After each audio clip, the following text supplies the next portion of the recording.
The pressure to be a perfect mom is everywhere. In magazines where celebrity moms look fabulous. On Pinterest where everyday moms appear to be crafting it all. Add to that the daily grind of childcare. And there's a reason, say experts, that more and more moms are turning to the new Mommy's Little Helpers, antidepressants and anti-anxiety medications.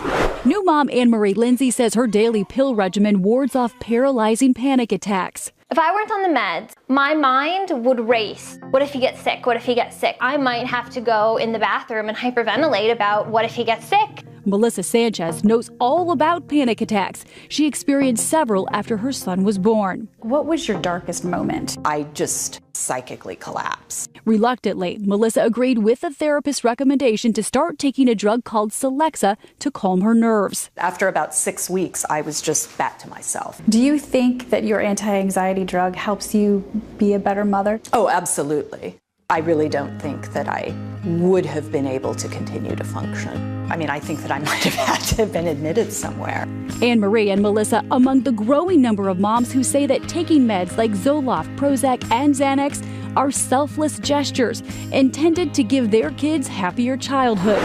But a February Parenting magazine article entitled "Xanax Helps Me to Be a Better Mom" set off an internet firestorm, with some critics calling mothers on antidepressants and Xanax pathetic, noting we are using meds to deal with normal sadness. Does it surprise you that moms more now than ever are depending on a little pill to get through the day? It really does not surprise me. Michelle Kanarick is a therapist who specializes in mothers, and she says medication can be a good thing, but only under a doctor's supervision. I think mothers should be thinking of it as, I'm going through a hard time and I'm going to use medication to get me through this. But it shouldn't be a forever kind of idea. Ann McWilliams calls her time on Xanax a temporary fix. The Mississippi mom and author of the blog Mommy Needs a Xanax went on the medication when full-time parenting felt like just too much. It did get me over a speed bump. It helped to remove me from the high pressure feeling. Aware of the addictive nature of Xanax, Ann recently weaned herself off of the drug. But she, like Anne-Marie and Melissa, say no one should judge moms who turn to medication. How can you be a good mom if you don't take care of yourself? It helps me a lot to have this medication tool in my toolbox. We want to note that all of the women profiled in that piece were under a doctor's care when they were professionally prescribed their medications. And for more on this now, we want to bring in ABC's senior medical contributor, Dr. Jennifer Ashton. And Jen, I want to ask you, how do you know when it's right for you? Well, listen, this is a very complicated issue, you guys. And the question here is, are there women who absolutely need to be on medications for anxiety and or depression, which can be debilitating?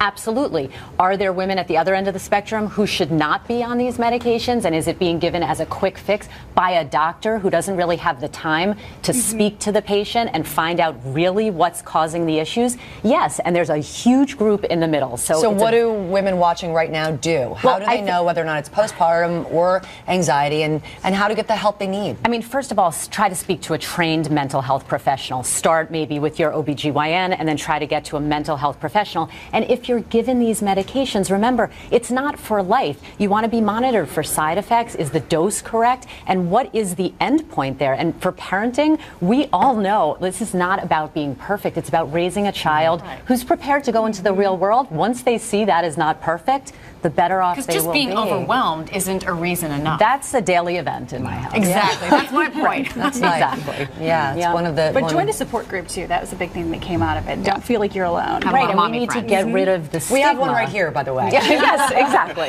And it sounds like also have a goal in mind. Know perhaps when to start, but definitely perhaps when to stop That's as right, well. and don't be afraid to ask for help. Yeah. Right. Dr. Jennifer Ashton, we thank you so much. Really important information there.